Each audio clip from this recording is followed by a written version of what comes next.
I've heard countless people mention experiencing pain in different parts of their body, like back, arms, and elbows, and shoulders, and neck, while riding long distances on a motorcycle.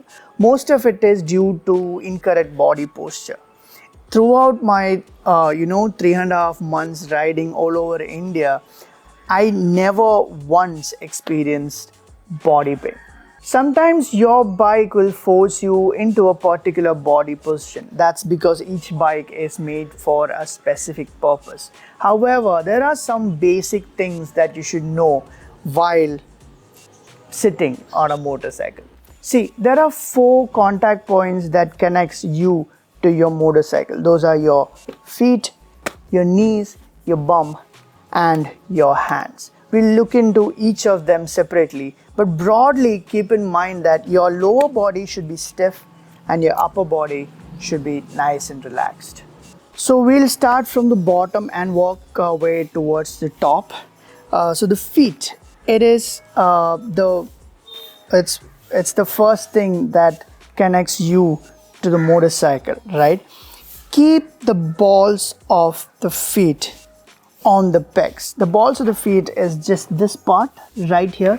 Keep it on the pegs and point it forward and not outward like this, or let it hang like this loosely.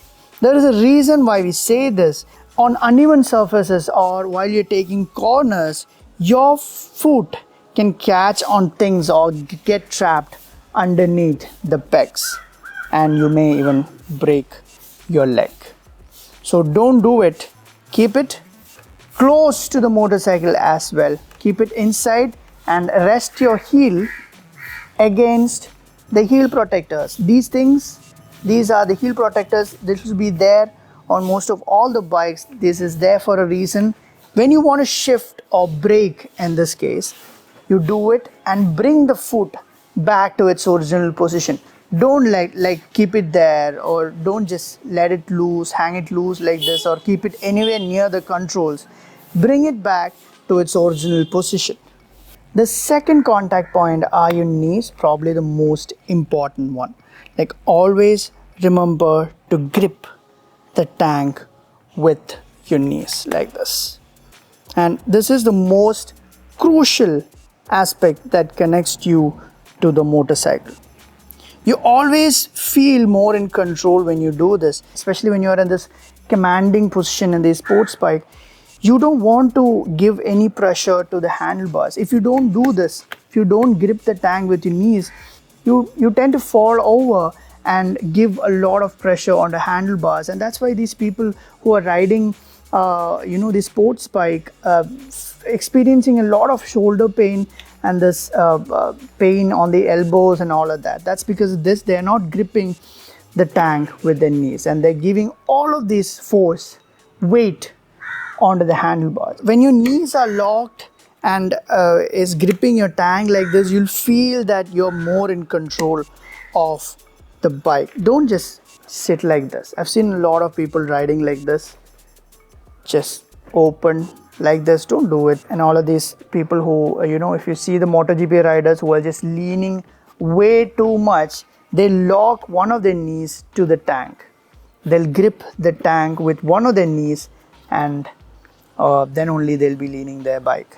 The impact of you riding over obstacles on the road are transferred through your back, so it should soak up all of that. So keep it nice and relaxed. Your back should work as a suspension, and don't give pressure to one specific point for a long time. I've seen people riding like this, tilted to the left, tilted to the right, and don't do that, and just keep your bum in a very neutral position. And while doing long distances, butt pain are bound to happen. You cannot avoid it really. So what you can do is that you can try standing up on the motorcycle for some time. That relieves a lot of pain for me. Or you can just take a break. You can stretch on the bike. You can take a break and have a cup of tea. Your arms and hands should also be very relaxed, right? Don't exert a lot of force on this throttle hand. Just don't do it. Just apply just enough force so that you can twist the throttle. Don't just keep your shoulders like this and ride, or don't just drop it too low. Keep it in a neutral position and notice this bend. You should have this so that you can initiate counter steering.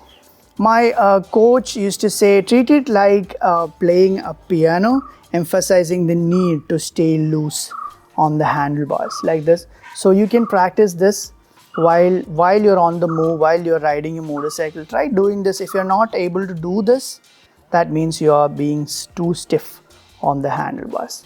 Stay loose always.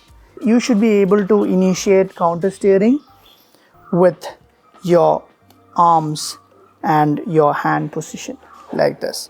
What is counter steering? That is probably a topic for another video, but yeah, you should be able to do that. One of the things that I would always urge people to do is to use 2-finger on the controls and use it like this, 2 fingers on the brakes and 2 fingers on the clutch, not more than 2 fingers. You can even use 1 finger better, but I use 2 fingers. That's a lot more convenient for me.